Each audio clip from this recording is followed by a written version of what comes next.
जाकी महिमा नित भजे, वेद शारदा शेष और सोहंग शब्द परमात्मा, भेद भ्रम नहीं लेस।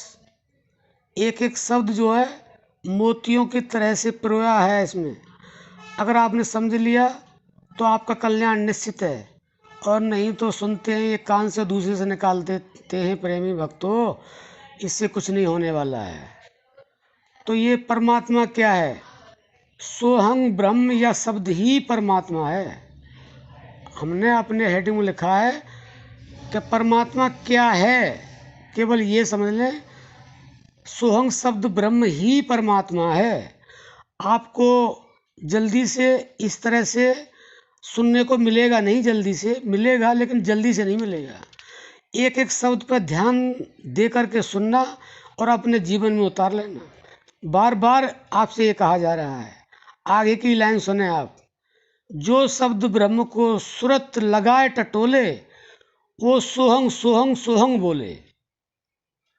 ये हम ज़्यादा खुल करके नहीं बता सकते, क्योंकि ये अंदर का विषय है। इसको ऊपर से बताया जा रहा है और समझ करके आपने अपने अंदर उतरना है। चढ़ पवन पे तीनों लोक में हंसा डोले, और छहों चक्र को बेधे दसम द्वार को खोले। इस देश में हंसा परम हंस बन जावे, फिर उसको पूर्ण ब्रह्म साफ दिखलावे। आगे आप समझ लें।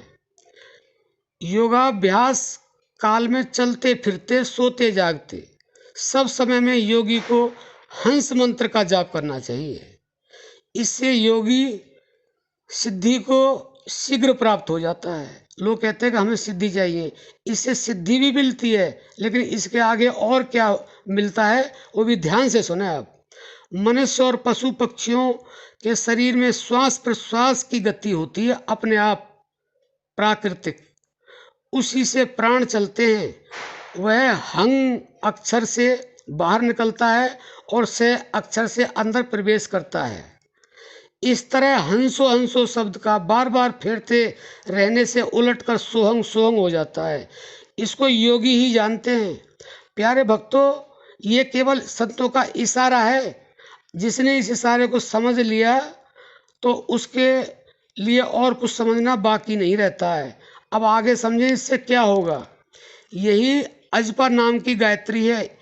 इसका बिना जप किए ही अपने आप जप होता रहता है। सर्वप्रथम महादेव जी ने पार्वती के प्रति सब सिद्धियों को देने वाली इस अजपा नाम गायत्री का उपदेश किया था। महादेव जी ने पार्वती को केवल और केवल इसी का उपदेश दिया था, लेकिन इसको समझाने के बावजूद आप समझ नहीं रहे। अगर आपने माता जी का ये उपदेश नहीं समझा तो आप अपने अनंत जीवन में समझ ही नहीं पाएंगे। ये मेरा अपना विश्वास है, और एक मैं बहुत छोटा सा सेवक हूँ, इसलिए मैं आपको ये समझा रहा हूँ, बता रहा हूँ और सुना रहा हूँ, क्योंकि मुझे जो मिला है वो उनकी परम कृपा से ही मिला है। इससे ज़्यादा मैं नहीं बता सकता। इसके आगे और थोड़ा सा बता देता हूँ। इस अजपा गायत्री का नित्य चिंतन करने से योगी जन्म जन्मांतर के सभी पाप नष्ट हो जाते हैं।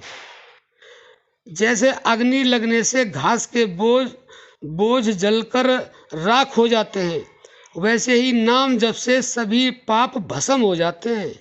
जब अजपा का बहुत अभ्यास बढ़ जाता है तो मन के अंदर ही लीन हो जाता है।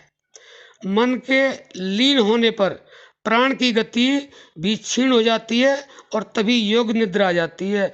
और जब प्राण की गति क्षीण होती है और योग निद्रा आ जाती है तो परमात्मा का साक्षात्कार होता है, जैसा भक्त के भाव के अंदर होता है।